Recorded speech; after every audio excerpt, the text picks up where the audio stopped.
my fiancée announced. "I'm keeping my apartment after we marry just in case." I smiled and said, "Smart thinking." Then I withdrew my offer on our dream house and signed a bachelor pad lease. Her realtor called her with some unexpected news. The next morning, I, 32 male, was sitting across from my fiancée, Celia, 30, at our favorite restaurant when she dropped the bomb. We'd been engaged for 8 months, together for 4 years. The wedding was 3 months away. I just put an offer on a house, our dream house, the one she'd been Pinterest boarding about for the past year. "So I've been thinking," she said, twirling her wine glass about living arrangements after the wedding. "Yeah, the seller countered our offer. I think if we go up another $50K, the house is ours." She took a deep breath. "That's great, but I've decided to keep my apartment." I paused mid-chew. "As a rental property?" No, just to keep for me." "I don't follow." She leaned forward like she was explaining something to a child. "Look, statistics show a lot of marriages don't work out. I'm being practical. I'll keep paying rent on my place just in case things don't work out between us. It's smart planning." I set down my fork, just in case. "Don't take it personally, it's like insurance. You have car insurance but don't plan to crash." Right. I nodded slowly.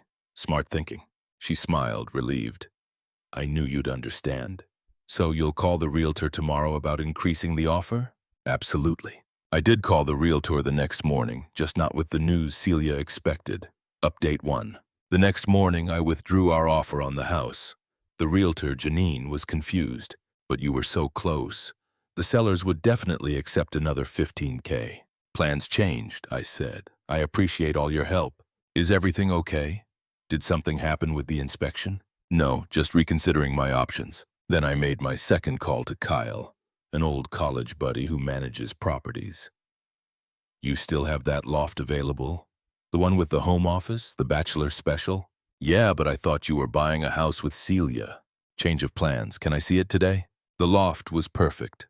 Modern, minimalist, walking distance to work, 1 bedroom, 1 office. Definitely not designed for a married couple. I signed a 2-year lease on the spot. That evening, Celia called from her lunch break. "Hey babe, did you call Janine about the counteroffer?" "I did." "And are we getting the house?" "Actually, I withdrew our offer." Silence. "Then you what? Why?" "Well, I got to thinking about what you said about being practical, smart planning. So I signed a lease on a 1-bedroom loft instead." "A 1-bedroom? What about me?" "You're keeping your apartment, remember? Just in case. This place is perfect for just me." "That's not... where am I supposed to live after the wedding?" "In your apartment, the one you're keeping?" "Ryan, that's ridiculous. I'm keeping it as backup. We're supposed to live together." "Oh, that's confusing. When you said you were keeping your apartment just in case, I assumed you meant you'd be living there." "My mistake." She hung up. 20 minutes later, she was at my door, hair frazzled, still in her work clothes. "We need to talk about this misunderstanding," she announced, pushing past me. "What misunderstanding?" "This!" She gestured wildly. "The loft, the house, you're being petty." "I'm being practical. You opened my eyes to the statistics. Makes sense to protect myself, too."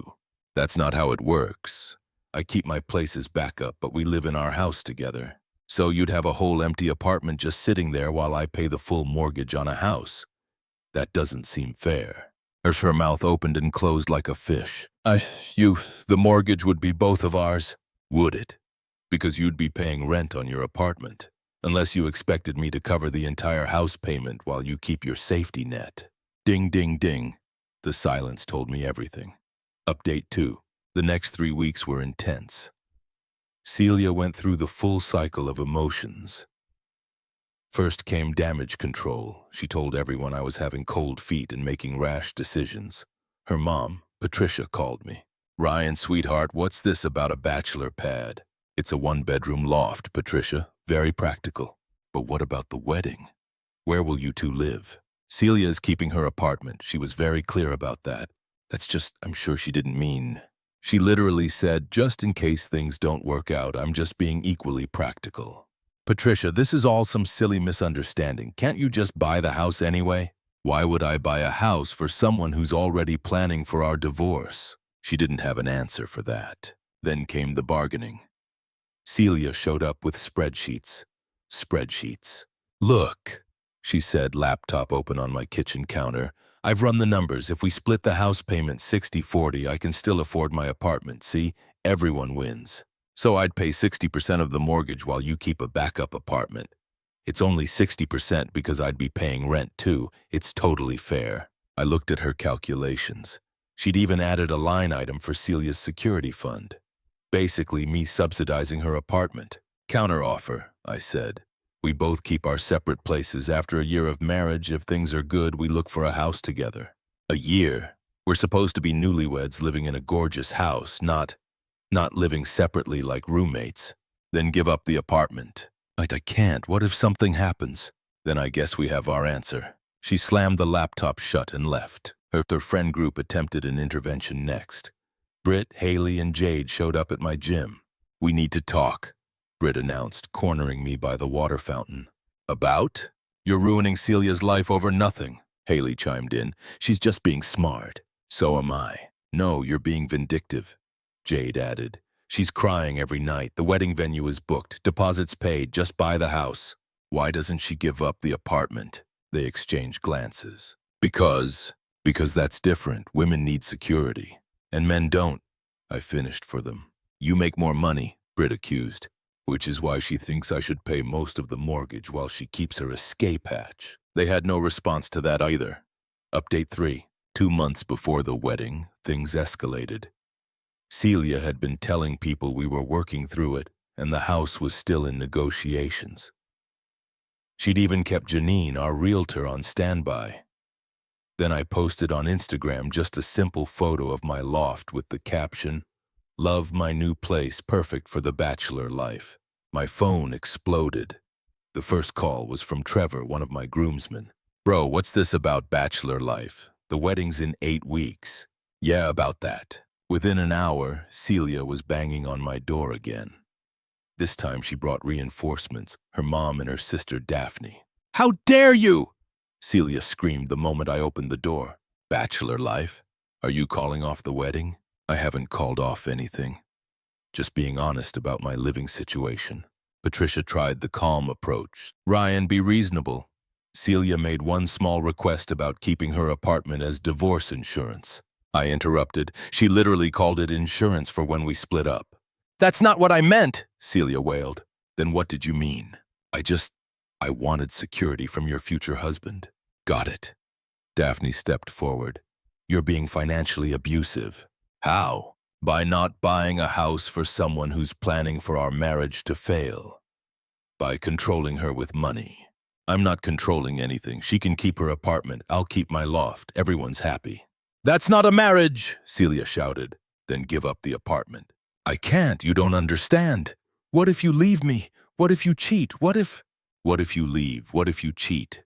Your apartment plan only protects you, not us." She actually stamped her foot. "That's different. I'm taking all the risk getting married." "How exactly are you taking more risk than me?" "I'm giving up my independence, my freedom, your backup plan." "Yeah, that's the problem." They left after more shouting. But the real kicker came the next day. I got a call from Janine, the realtor. She was laughing. "Ryan, you're not going to believe this. Celia just called asking if the house was still available." "Is it?" "Well, no. The sellers accepted another offer last week, but here's the thing. She wanted to know if she could buy it. Solo. Said you two were restructuring your financial arrangement. She wanted to buy our dream house without me. Gets better. She asked if I knew any programs for first-time buyers with low down payments. When I told her she'd need at least 20% down for a house that size, she asked if you'd already put down a deposit she could use." "Are you serious?" "Dead serious. She seemed to think that since you'd made the original offer, any earnest money was communal property. We're not even married yet." That's what I told her. She hung up on me. Update 4. 1 month before the wedding, Celia had gone nuclear. First, she tried to force my hand by sending out updated wedding invitations. The new ones included the address of our new home, the house I'd withdrawn the offer on, the one that was no longer available. My mom called, confused. "Ryan, this address, I thought you said you got a loft." "I did. Celia's being optimistic." "Optimistic? The wedding's in 4 weeks, I know, Mom. Do you? Because I have 150 people asking me about this house address. The calls poured in. Family, friends, co-workers, everyone wanting to know about our beautiful new home. Celia had even created a wedding website with photos of the house from the listing, talking about where we'll start our lives together. I texted her, "You need to tell people the truth about the house." Her response, "Buy it and it will be the truth. It's already sold to someone else. Then buy a different one." "Any house? I don't care anymore. With what down payment? You're keeping all your savings for your apartment. Use your savings, the ones I'm using for my loft in life." Pass. She showed up that night with a stack of papers. "I found the solution," she announced triumphantly. They were loan documents for a house. She'd found a different one, smaller, in a worse neighborhood. The kicker? She'd listed me as the primary borrower without my knowledge. "You started a loan application in my name. It's perfect. The payment is less than the other house. You can afford it alone." "Celia, this is fraud." "It's not fraud. We're getting married. What's yours is mine." "We're not married yet, and you're keeping a separate apartment. How is what's mine yours if what's yours isn't mine? Stop twisting things. Just sign the papers." "No." "Then you'll what?" "I'll tell everyone you're abusive, that you're trying to make me homeless." "You have an apartment." "That's not the point." "That's exactly the point." She grabbed the papers and stormed out, but not before her final threat.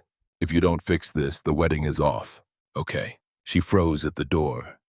Okay. If you need a house from me to marry me while you keep your own place, then we shouldn't get married." You can't call my bluff like that." "I just did." Final update. The wedding was officially called off 2 weeks before the date. Celia tried to spin it as mutual, but the truth came out when her sister Daphne drunk posted on Facebook, "My sister deserves better than a man who won't even buy her a house. Ryan is trash. She just wanted to keep her apartment for safety and he turned it into this whole thing. Now she's stuck in her tiny apartment while he lives in his bachelor pad. Men are garbage." The comments were enlightening. Turns out several of Celia's friends knew about her plan all along. Britt commented, "Girl, I told you to wait until after the wedding to tell him about keeping the apartment." Haley added, "Should have just bought the house first, then mentioned it." My favorite was from Jade. "This is why you don't date men who think they deserve equality." The mask had fully slipped, but Celia wasn't done. She tried one last Hail Mary. She showed up at my loft with her dad, Robert. He was a successful contractor, the type who'd worked his whole life and expected other men to step up. "Ryan," he said, trying to look stern, "this has gone far enough. My little girl is heartbroken." "I'm sorry to hear that. You're going to fix this. You're going to buy a house, marry my daughter, and stop this nonsense about her apartment." "No, I'm not." His face went red. "Excuse me? Your daughter wants me to buy a house while she keeps a backup apartment. That's not a partnership. That's called being smart. You should be proud she's thinking ahead by planning for our divorce before we're married, by protecting herself. You know what kind of world we live in?" "Yeah, I do, which is why I'm protecting myself too." Celia had been quiet until now. Suddenly, she burst into tears.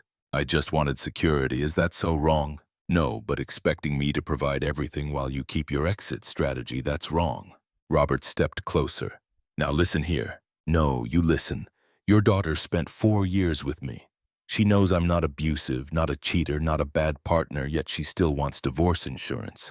What does that tell you?" "It tells me she's smart. It tells me she doesn't actually want to marry me. She wants to marry my wallet while keeping her options open." "How dare you?" "I dare because it's true. And deep down, you all know it." Celia's tears mysteriously stopped. "Fine, you want the truth?" "Yes." "I wanted security." "Yes." "I wanted to make sure I'd be okay if things went wrong because that's what smart women do."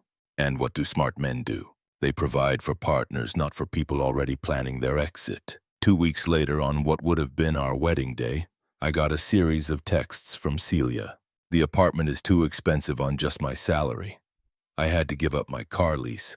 My dad won't help because he says I should have married you. This is all your fault. I hope you're happy in your stupid loft." I was actually very happy. The loft was perfect for my needs. I'd started dating someone new, Wendy from my cycling group. When I told her the story, she laughed and said, "So she wanted you to buy a house while she kept an escape apartment." That's the dumbest thing I've ever heard. Refreshing. Last I heard, Celia had to get a roommate to afford her security apartment. The roommate's boyfriend practically lives there, so she's essentially got less space than before. She's been telling people I financially abandoned her, conveniently leaving out that she was the one who wanted to keep separate residences. Her friend Britt reached out last month, fishing for information. "Celia misses you," she said. She realizes now that keeping the apartment was silly. It wasn't silly, it was telling.